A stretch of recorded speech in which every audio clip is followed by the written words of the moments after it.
What's going on, family? Listen, I just wanted to pop on again real quick.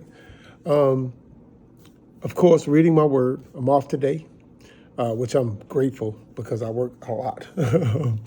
But I just was reading my word, and I came across this because I see in the church, especially in churches, not talking about specific ministries, but churches, that we have people that have the propensity of wanting to celebritize the pastors or people that are in leadership.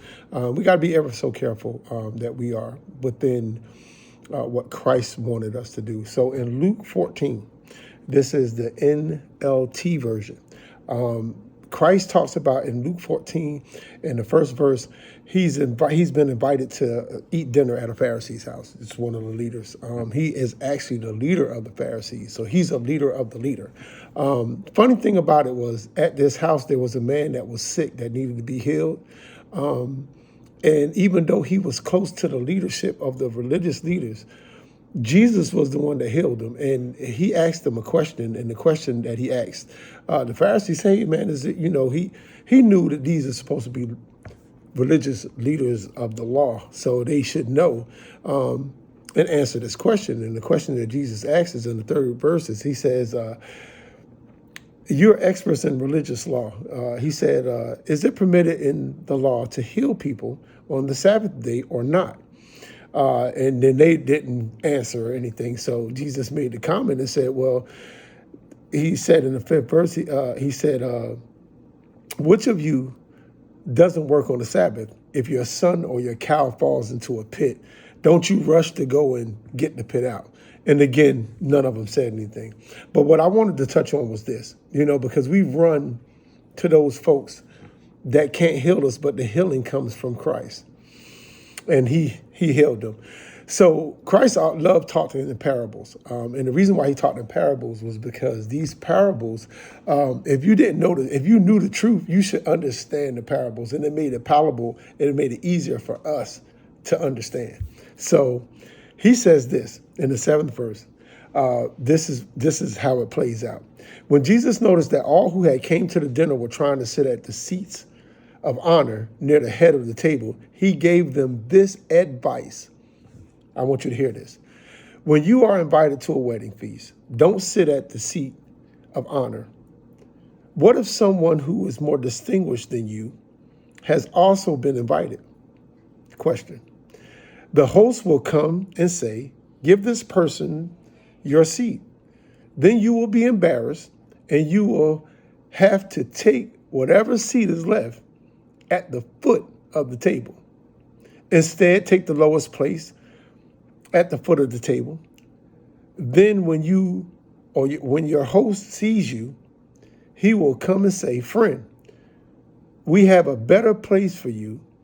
Then you will be honored in front of the other guests. For those who exalt themselves will be humbled, and those who humble themselves will be exalted. Listen, real quick thought. Why are we running to sit in a place of honor when we weren't even invited? I want you to eat on that for a minute. Why try to go somewhere to sit at a seat of honor and you hadn't been invited?